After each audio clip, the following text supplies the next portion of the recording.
नमस्कार दोस्तों, आज हम बात करते हैं विज्ञान की प्रमुख शाखाएं कौन कौन सी है। तो सबसे पहले बात करते हैं एंथ्रोपोलॉजी। एंथ्रोपोलॉजी मानव प्रजातियों का अध्ययन जो होता है वो एंथ्रोपोलॉजी कहलाता है। एस्ट्रोलॉजी, एस्ट्रोलॉजी किससे कहा जाता है? विभिन्न ग्रहों का मानव जीवन पर प्रभाव का अध्ययन। विभिन्न जो ग्रह होते हैं उनका मानव जीवन का जो प्रभाव का अध्ययन होता है वो एस्ट्रोलॉजी कहलाता है।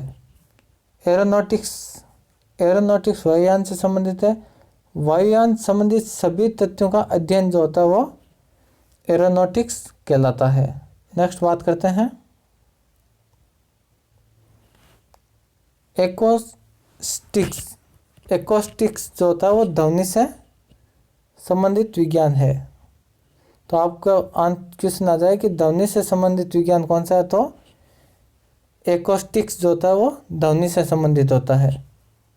सिरेमिक्स, चीनी मिट्टी के बर्तनों का निर्माण की विधि जो होती है वो सिरेमिक्स कहलाती है। तो चीनी मिट्टी के बर्तन होते हैं उनका जो निर्माण की जो विधि होती है वो सिरेमिक्स कहलाती है। नेक्स्ट बात करते हैं कीमोथेरेपी। कीमोथेरेपी क्या होता है? रासायनिक जो यौगिक हैं कैंसर जैसे रोगों का उपचार किया जाता है। रासायनिक यौगिक से कैंसर जैसे रोगों का उपचार किया जाता है तो उसको कीमोथेरेपी कहा जाता है। नेक्स्ट बात करते हैं क्रायोजेनिक्स। क्रायोजेनिक्स तो निम्न ताप पर वस्तुओं के गुणों एवं परिघटनाओं का अध्ययन। निम्न ताप पर वस्तुओं के गुणों एवं परिघटनाओं का जो अध्ययन होता है वो क्रायोजेनिक्स कहलाता है। नेक्स्ट बात करते हैं एक्स बायोलॉजी। एक्स बायोलॉजी जो होती है पृथ्वी के अतिरिक्त अन्य ग्रहों पर जीवन की संभावनाओं का अध्ययन। पृथ्वी के अलावा जो अन्य ग्रह हैं उन पर जीवन की संभावनाओं का जो अध्ययन होता है वो एक्स बायोलॉजी कहलाता है। एस्थेटिक्स, सौंदर्य शास्त्र का अध्ययन। जो सौंदर्य शास्त्र का जो अध्ययन होता है उसको एस्थेटिक्स कहा जाता है। इथोलॉजी, नेक्स्ट देखते हैं इथोलॉजी, जंतुओं के व्यवहार के अध्ययन का विज्ञान। जंतुओं के व्यवहार के अध्ययन का जो विज्ञान होता है वो एंथोलॉजी कहलाता है।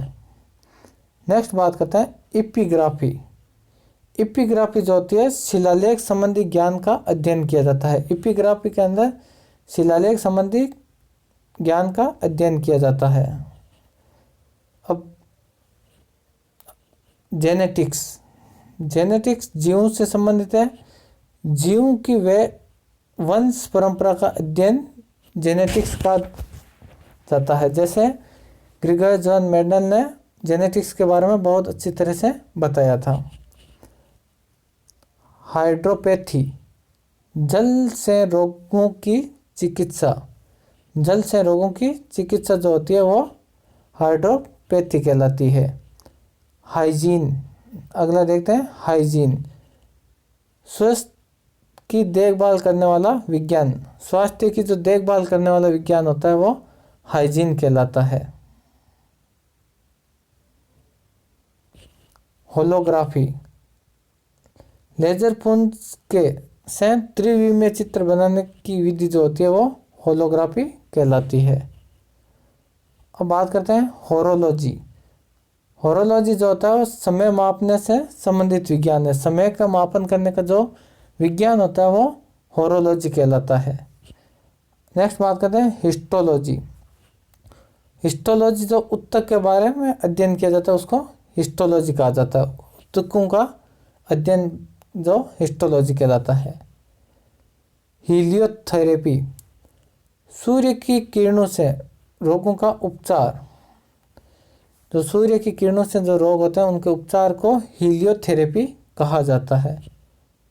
माइकोलॉजी, ये ज़्यादा इम्पोर्टेंट, कवक का अध्ययन जो होता है वो माइकोलॉजी कहलाता है। इसको थोड़ा ध्यान से याद रखना है। मेट्रोलॉजी, माप विज्ञान कहा जाता है। मेट्रोलॉजी को माप विज्ञान कहा जाता है। विज्ञान का जो माप होता है वो मेट्रोलॉजी कहलाता है।